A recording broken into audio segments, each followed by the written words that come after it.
Welcome to Auto Resolve. In this guide, I will show you how to fix WhatsApp call disconnecting after 1-2 minutes.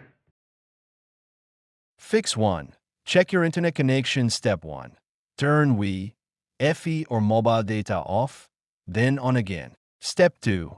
Switch between FE and mobile data to test. Step 3. Move closer to the FE router. Fix 2. Turn off battery saver data saver. Step 1. Open phone settings. Step 2. Go to battery, turn battery saver off. Step 3. Go to network data, turn data saver off. Fix 3. Allow background activity for WhatsApp. Step 1. Open settings, apps, WhatsApp. Step 2. Tap battery. Step 3. Select allow background activity, no restrictions. Fix 4. Disable VPN. Step 1. Open your VPN app. Step 2. Turn the VPN off. Step 3. Make a WhatsApp call again.